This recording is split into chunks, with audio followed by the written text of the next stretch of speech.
Compañeras y compañeros, antes de invitar al último orador, no queremos dejar de recordar en este acto a un compañero que perdimos hace muy poquitos días, un gran constructor de la clase obrera, un obrero revolucionario, un gran militante, al compañero José Alonso. José, hasta la victoria siempre.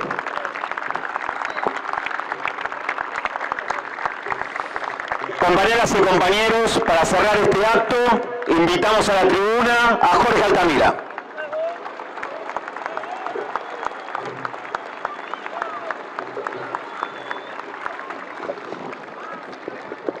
Compañeras, compañeros, desde esta tribuna, en nombre de Política Obrera, quiero enviar un saludo a todos los obreros y a todos los trabajadores con conciencia de clase en el mundo entero que se reconocen en el 1 de mayo como el Día de la Unidad Internacional de los Trabajadores contra el Capital, como el día que declara el antagonismo irreconciliable entre el capital y el trabajo, entre las patronales y los trabajadores, entre la explotación y los explotados. Quiero enviar desde aquí un saludo a todos los trabajadores que cotidianamente en cada una de las empresas enfrentan el hostigamiento de la supervisión capitalista, del control electrónico de su trabajo, de la medición de cada minuto de su vida, con el objetivo de aumentar la explotación de ese trabajador y con el objetivo de seguir amasando ganancias cada vez más impresionantes. A todos los trabajadores que cotidianamente desempeñan esa lucha. El marco idílico de esta estadística que fue mencionada aquí, de que este año ha sido un año de poca conflictividad social, simplemente ignora lo que pasa al interior de la producción capitalista. La última vez que escuché en Argentina que el año en cuestión era un año de poca conflictividad social fue el año 1968. Y me acuerdo que en el periódico de la época, Política Obrera, escribimos: es el último de poca conflictividad social. El próximo van a ver lo que ocurre. Y el año siguiente fue el Cordobazo, y no tarde en el año, sino en mayo de 1969. La estadística ignora ese organismo vivo de explotación que es el lugar de trabajo, que es la lucha por la salud, que es la lucha contra la extensión de la jornada, que es la lucha por el transporte. Recuerdo perfectamente bien a compañeros de una interna que me explicaban que apenas terminó la cuarentena, inmediatamente le sacaron el transporte que ayudaba a trasladarlos a las empresas para evitar el tipo de contagio. Un segundito y volver al transporte común que debiera ser integrado en el cálculo de la jornada de trabajo, porque es absolutamente infernal el tiempo que ello lleva. Un saludo de esta tribuna a los trabajadores de Rusia, de Ucrania y de Europa que son mandados al matadero por el imperialismo una vez más en contra de sus mejores intereses. Se están matando por los intereses más perversos y más sanguinarios del capital, y rápidamente van a descubrir la envergadura de esta masacre en términos humanos y en términos políticos. Se anuncia una contraofensiva general en Ucrania, que esos preparativos de la OTAN, el último, dicen, preparativo de la OTAN para ver si pueden ganar la guerra.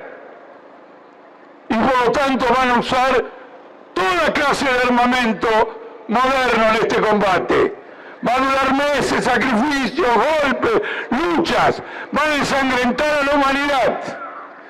La guerra se puede extender a Bielorrusia, a Finlandia, a Polonia.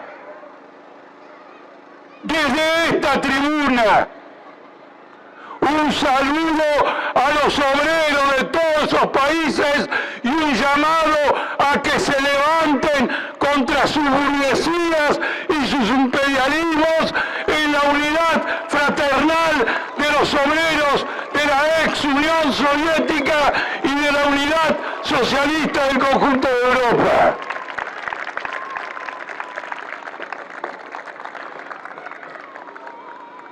Argentina vive un momento excepcional que me atrevería a decir que solo lo ignoran los cretinos. El gobierno con Guzmán, en sus últimos días, entendió que se iba en helicóptero. Y la semana pasada, quizá no en helicóptero, a lo mejor en un automóvil, en un transporte diferente, se iba a Massa. 2 veces en 6 meses, el gobierno se declara en huida. Pero mientras el gobierno entiende que está ante una situación explosiva que puede arrebatarle el mandato antes de que termine, hay una opinión pública que dice que en Argentina no pasa nada. Pero al mismo tiempo la burocracia sindical, reunida en estos días, llamó a un gobierno de coalición nacional porque le advierte a la clase capitalista de modo explícito que la posibilidad de un levantamiento popular puede ocurrir en cualquier momento, que hay que cerrar filas, que hay que unirse, y en especial la burocracia sindical que le toma el pulso en las fábricas a los obreros, que es el termómetro que guía a la burguesía para entender lo que está ocurriendo, hace esta advertencia. Argentina se encuentra al borde de una situación prerevolucionaria. Y se encuentra al borde de una situación prerevolucionaria por una razón muy simple. Porque han decidido dar un golpe de Estado financiero en Argentina con una mega devaluación. Lo proclaman todos en los medios de comunicación. De esto se sale cambiando los precios relativos, es decir, devaluando la moneda. Hay un cálculo, la devaluación tendría que ser del 50%. Y en ese caso, el costo de vida del mes siguiente, del siguiente a ese y del tercer mes, sería aproximadamente del 15 y 20% mensual, la inflación. Es un golpe financiero, un golpe de Estado financiero de características diferentes, pero como el que ocurrió en diciembre de 2001 y enero de 2002. Y es muy interesante a este respecto ver cómo circulan los medios el que fue ministro de Economía de ese periodo, que acaba de publicar un libro que se llama Los 115 días. Y el mensaje es muy sencillo. Démosles con un caño a los trabajadores. Reventemos como los reventamos con la devaluación del año 2002, con la confiscación de ahorros y depósitos del 2002, con con deconfiscación de salario en 2002, solo dura 115 días. Si aguantamos 115 días, salimos adelante y es un gran negocio. En el 2002, en esos 115 días, los bancos en Argentina quebraron todos. Pero el Poder Judicial, y lo mencionó Remesdenikov en un programa, pero el Poder Judicial encontró una forma de declararlos solventes, manipulando los balances de los bancos. Y los declaró solventes para que el Banco Central pudiera atenderlos con préstamos y con descuentos por miles y decenas de miles de millones de pesos. Una emisión masiva. Este es el problema que están discutiendo ahora. La clase obrera tiene que comprender que es inminente, encima de esta inflación, encima de esta carestía, encima de estos problemas, un golpe de estado financiero como el del 2001 al 2002. Y esto es particularmente importante porque Argentina no atraviesa ninguna crisis económica salvo el hecho de que no puede pagar una deuda de 550.000 millones de dólares sobre la espalda de un pueblo con un 45% de pobreza y salarios completamente desvalorizados. La burguesía está aterrorizada porque dice, ¿cómo aplicamos políticamente este plan? ¿Quién aguanta esta vez los 115 días? Que no van a ser 115 días, van a ser muchísimos más, porque en aquella ocasión, en el 2002, empezó a subir en forma extraordinaria el precio internacional de la soja. Y el diario de hoy, aunque hoy no salieron los diarios, dice que el precio de la soja está cayendo. Los diarios de hoy dicen que ha quebrado un nuevo banco en Estados Unidos. Y los diarios de hoy informan que el 1 de junio vence el tope de endeudamiento de Estados Unidos y si no lo elevan, si no autorizan un mayor endeudamiento, Estados Unidos se va a declarar en default. La discusión no es menor, porque para aumentar el tope de endeudamiento, la condición que pone el capital norteamericano es aplicar el mismo plan de ajuste en Estados Unidos que el que quieren aplicar en Argentina de diferente manera. Menos gasto fiscal, aumento de las tasas de interés, baja de salarios, recesión, despidos. No es gratuito.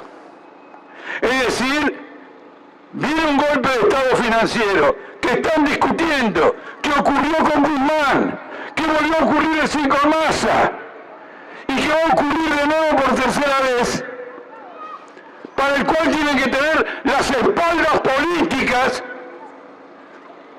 para enfrentar una rebelión popular y una huelga general.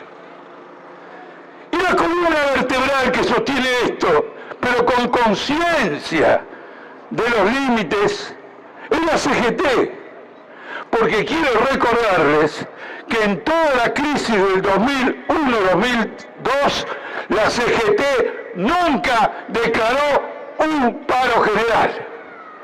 Fue la columna vertebral que sostuvo la confiscación de los depósitos, la confiscación de los ahorros, la brutal caída de los salarios, la enorme desocupación y el retorno a una economía de trueque. Las tienditas donde se canjeaban los productos que le sobraban a uno con los productos que le sobraban al otro. Pero no es una crisis económica de Argentina, es una deuda pública acumulada sistemáticamente por el gran capital que no pudo hacer frente después a todos los golpes del mercado internacional contrarios a ese endeudamiento. Es decir, que la solución es muy sencilla. La deuda externa no se debe pagar. La deuda externa debe ser anulada y se terminó la crisis económica argentina, donde no hay ninguna crisis económica, sino que hay un default, una confiscación y un endeudamiento confiscatorio. Pero no escucho tan seguido ahora, como ocurría en otras épocas, no pagar la deuda externa. Vamos con este planteo de no hay que pagar la deuda externa, hay que cancelarla. En uno de los informes económicos se dice que si el peso se devalúa un 50 o 60%, se estima que la deuda externa podría ser pagada en 20 años. Ya tienen calculado cuánto tienen que devaluar y por cuánto tiempo entonces podrían pagar. Pero es la deuda externa, es la deuda pública, es la deuda que tiene la banda capitalista, no es el trabajador, no es una deuda con el trabajo. Es para pagar el desfalco financiero que van a meter una nueva devaluación, un nuevo golpe, una mayor inflación. Y por lo tanto una crisis política, y esto va a ocurrir en un proceso electoral. Y sin embargo, todo el mundo participa abiertamente, alegremente de las elecciones, como si de lo que se tratara fuera de ver qué proporción de representantes va a elegir cada partido, y eventualmente el presidente y el vicepresidente, y no como si se tratara de una guerra de clases, donde cada clase se busca agrupar, en particular la clase capitalista con sus candidatos, para un enfrentamiento violento, nuevamente con la clase obrera. Este problema en realidad es un problema mundial. Y esto lo hemos visto en Chile, lo hemos visto en Perú, la rebelión chilena del 2018, la rebelión en Perú, y ahora lo vemos en Francia, una tremenda huelga. Hay gente en Argentina que dice que no está de acuerdo con la huelga general, porque no ve que haya condiciones para una huelga general. Pero son los mismos que dicen que no hay condiciones para una huelga general en Francia. Donde hay una huelga, si no es general, hay una huelga bastante generalizada de empresas. Y ahora en Francia, una vez sancionado la reforma previsional, la única huelga general que corresponde es una huelga general por el derrocamiento de Macron. Porque sin el derrocamiento de Macron no se puede sacar esa reforma previsional. Y la reforma previsional es lo que quieren hacer en la Argentina, también aumentar la edad jubilatoria a 70 años. Es un regalo, porque no tendrían que pagar a ningún jubilado en los 5 años que van de los 65 de ahora hasta los 70 que quieren llevar adelante. ¿Con qué finalidad? Con la finalidad de pagar la deuda pública, no con la finalidad de preservar el sistema jubilatorio. Mentiras. Tenemos que crear un superávit de tal magnitud que podamos prometer al capital extranjero que le pagamos la deuda en 20 años. Este es el planteo. Por lo tanto, la situación es perfectamente clara. Ahora, el tema que se aborda acá es que los trabajadores están confundidos, están perplejos, porque se dan cuenta que hay una crisis general del país, una crisis general del poder, que los gobiernos por los cuales ellos votan se caen todos. hay sucesión y simultáneamente. ¿Cómo actuamos? Es natural. Pero un partido político de la clase obrera, en el marco de una situación especial, tiene que ofrecer un rumbo, tiene que hacer un análisis de una salida. De lo contrario, somos cómplices de la situación que se está viviendo en la actualidad, de la confusión, de las vacilaciones. Esa es la importancia enorme de la cuestión de la huelga general, que bien mirada tiende a transformarse en una consigna que tiene vigencia en numerosos países. Porque acá nuestros compañeros y hermanos de Uruguay se han chupado una reforma previsional con la burocracia izquierdista del PCLT, que no declaró una huelga general contra la reforma previsional. Y ahí está el Partido Comunista, el Partido Socialista, los Tupamar y todos los demás. Tenemos no solo una burocracia cooptada por el aparato del Estado, sino que tenemos todo un sector de la pequeña burguesía progresista totalmente cooptada por el Estado, porque viven del sueldo público. Son los que el otro día acompañaban en el Teatro Argentino a Cristina Kirchner. Cristina Kirchner logró algo que hasta ahora no había logrado ningún peronista: hacer un acto más o menos importante sin un solo obrero de la industria. ¿Qué era lo típico del peronismo? Lo típico del peronismo, lo típico era que hacían un acto, había un montón de gente en overol. Y ahora lo que tenemos es gente que viene en gabardina. Y donde la presidenta, para ilustrar sus ideas, manifiesta un conocimiento profundo de los precios de los productos de lujo en Francia. Algo en que ellos no podrían ni siquiera improvisar. Entonces es una época regional. Este es el vigor de nuestro partido, es el vigor histórico del Partido Obrero, el que está presente acá, el de política obrera.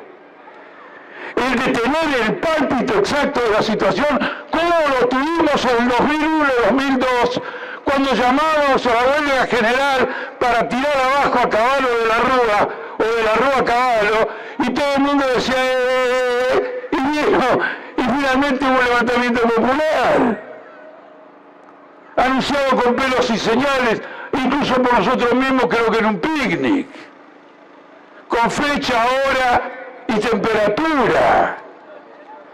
La función de un partido revolucionario es abrir un rumbo, no comentar la realidad. Los partidos que comentan la realidad están satisfechos con la realidad que están viviendo. Y nosotros, en política obrera, estamos insatisfechos con todo nuestro pueblo y toda la clase obrera, con esta realidad con la que se viene, y llamamos de esta tribuna a organizarnos y a derribarla. Y acá vuelvo a meterme en el tema de la guerra, porque una huelga general es un recurso extremo, la caída de un gobierno es un recurso extremo, pero una guerra mundial es un recurso extremo, y el imperialismo ahí va a ser recurso extremo. Y extiende sus alianzas por todo el mundo, porque es una guerra que va a ocupar el resto del planeta. Está Rusia, pero está China, pero está la India. Está transformada la Unión Europea en una potencia imperialista más poderosa.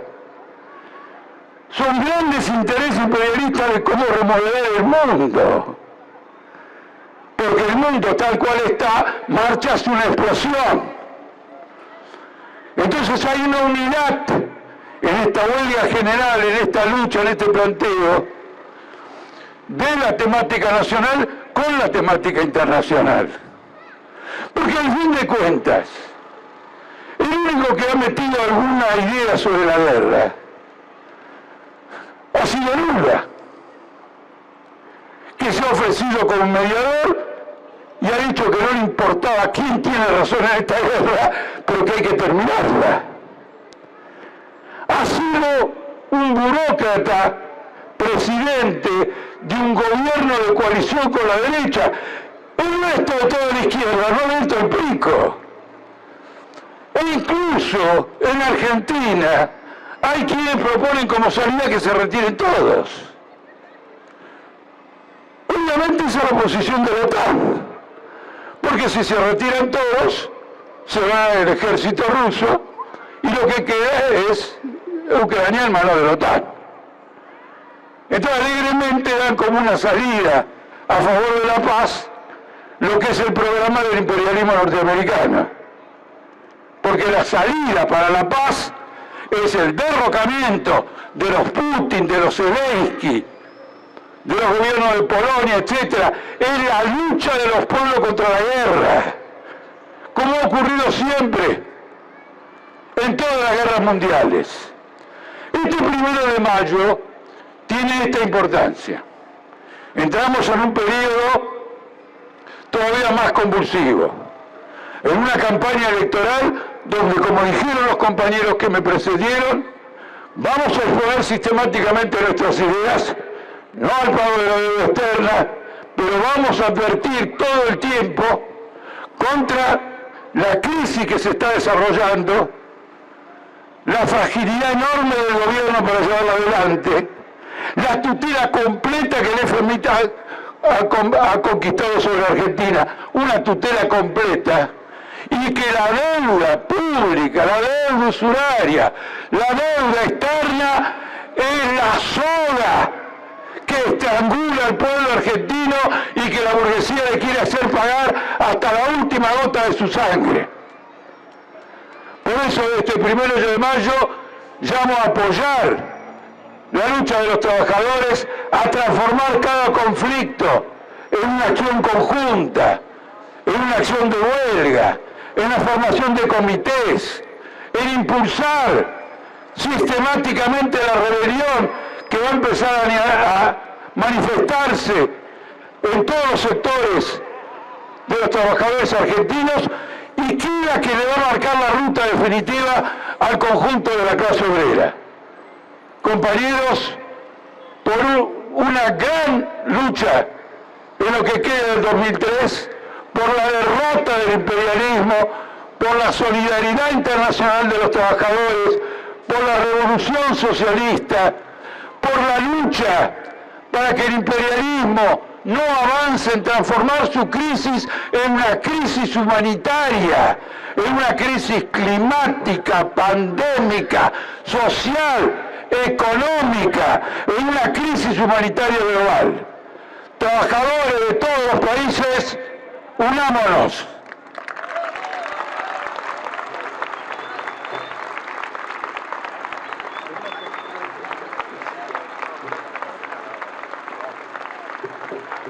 Compañeras, compañeros, invitamos a los oradores que pasaron por esta tribuna, a Marcelo, a Eva, a Pablo, a Mariano, a Valentina, para cerrar este acto del 1 de mayo cantando el himno internacional.